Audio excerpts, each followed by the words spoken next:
Olá, pessoal! Na história de hoje, nós teremos uma dica sobre um termo do universo feminino e que é um tabu entre as mulheres. Esse termo é ímen. Eu sou a professora Andréia de História e vou contar para vocês o mito de Orfeu e Eurídice. Bom, Orfeu era um poeta e um músico bastante conhecido na Grécia Antiga. Esse poeta e músico era filho do deus Apolo e da musa Calíope. Muito bem, ele era um músico tão competente, ele compunha músicas tão envolventes que quando ele tocava sua lira de 9 cordas, ele encantava os animais, ele encantava as plantas. Dizem que até mesmo as pedras pareciam ter vida ao toque da lira de Orfeu. E Orfeu, ele era muito admirado e ele também era muito querido por onde ele passava, porque ele era uma figura encantadora, um poeta e músico encantador. Mas ele amava uma ninfa. O que é uma ninfa? Uma ninfa é uma jovem que jamais envelhecerá. E essa ninfa chamava-se Eurídice. Claro, Eurídice, como todos os outros, era também encantada por Orfeu. E os dois eram apaixonados. Orfeu amava Eurídice de todo o seu coração. E os dois fizeram um acordo entre eles. Eles buscaram o deus do matrimônio, chamado Himeneu, e Himeneu selou a união dos dois.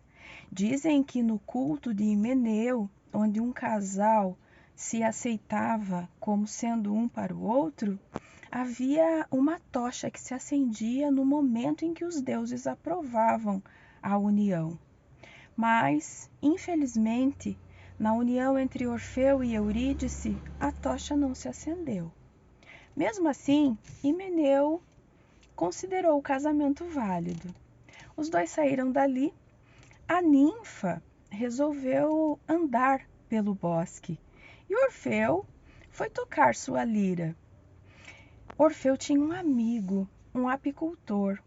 Esse apicultor era chamado Aristeu. Aristeu fazia-se muito amigo de Orfeu.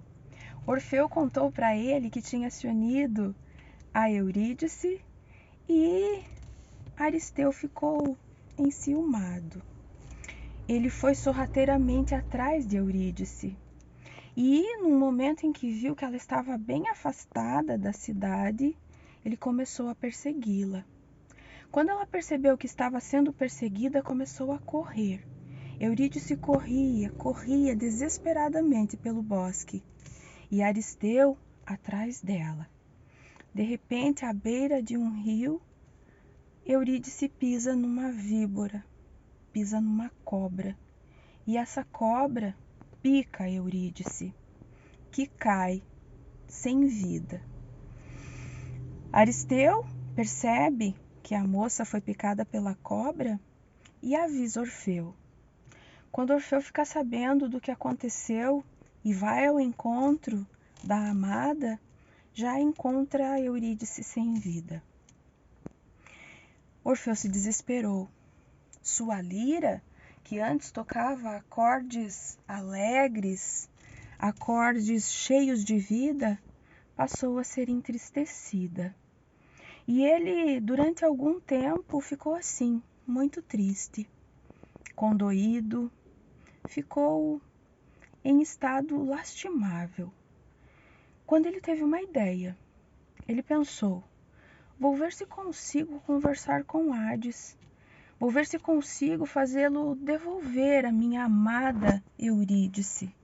Como todos sabem, Hades é o deus do submundo. E Eurídice estava lá, estava no submundo. Ela tinha passado desta vida e estava no reino de Hades. Então Orfeu pensou em usar a sua lira como álibi. Ele atravessou o rio que divide o mundo dos vivos do mundo dos mortos. Esse rio se chama Estige. Então ele falou com o barqueiro Caronte para que o ajudasse a atravessar. Ouvindo o som harmonioso da lira, Caronte aceitou e atravessou Orfeu para o outro lado do mundo dos vivos, para o lado do mundo dos mortos. Orfeu estava já nos domínios de Hades. Mas havia ainda um outro obstáculo a ser ultrapassado. Quando Orfeu chegou no mundo de Hades, atravessou o rio Estige, conseguiu seduzir pelos ouvidos o barqueiro Caronte, ele ainda tinha que passar pelo cão de 3 cabeças, que guardava os portões da entrada da sala de Hades, onde Hades e Perséfone ficavam. Esse cão de 3 cabeças, chamado Cérbero, já era conhecido pela sua ira, pela sua feracidade, pela sua voracidade. Mas ao ouvir os acordes da lira de Orfeu, ele também ficou embrandecido. Seu coração amoleceu e Orfeu passou por ele. Quando viu chegando em sua sala, sem que ninguém tivesse avisado, aquele som melodioso, aquele som quase celestial, Hades não se acreditou.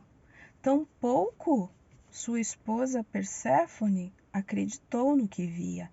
Mas era sim, era Orfeu, em carne e osso, muito bem vivo, pedindo, implorando, para que Hades desse uma chance, para que ele tirasse Eurídice do mundo, do submundo, e a levasse de volta à vida. Encantado com a lira de 9 cordas, Hades pensou, refletiu junto à esposa, e os dois acharam tão bonita a história que Hades decidiu propor uma situação a Orfeu. Ele disse: Orfeu, eu devolvo Eurídice a você, mas até que você saia dos portões do submundo, você deverá levar Eurídice atrás de você, tocando sua lira, e não deverá olhar para trás. Orfeu ficou muito agradecido com a proposta de Hades e acreditou imediatamente que tivesse resolvido a situação. Pegou Eurídice pela mão, deixou-a atrás dele e começou a tocar sua lira. Tocando a lira, os dois foram saindo dos domínios de Hades. Quando lá na frente Orfeu percebeu a entrada da luz e já sabia que Eurídice estava atrás dele, e também sabia que não podia olhar para trás, mas, incrédulo de se Hades iria manter a palavra ou não, num ímpeto, Orfeu olhou para trás. Quando isso aconteceu, Eurídice foi sugada de volta para o mundo dos mortos. E Orfeu foi expulso do submundo.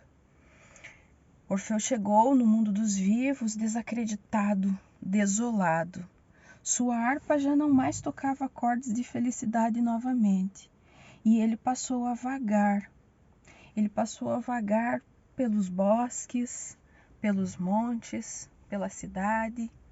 Todos se entristeciam com os acordes que agora saíam da harpa.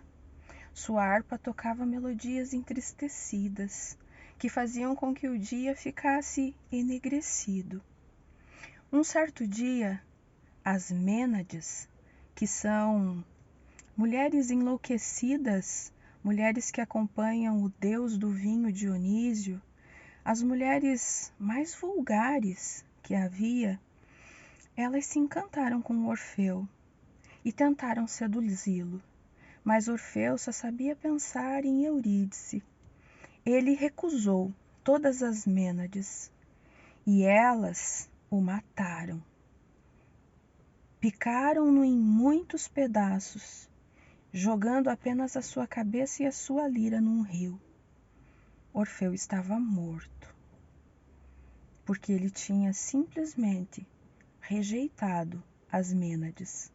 No entanto, esse foi o único jeito que Orfeu conseguiu de voltar para sua amada Eurídice, e os dois vivem juntos no submundo desde então.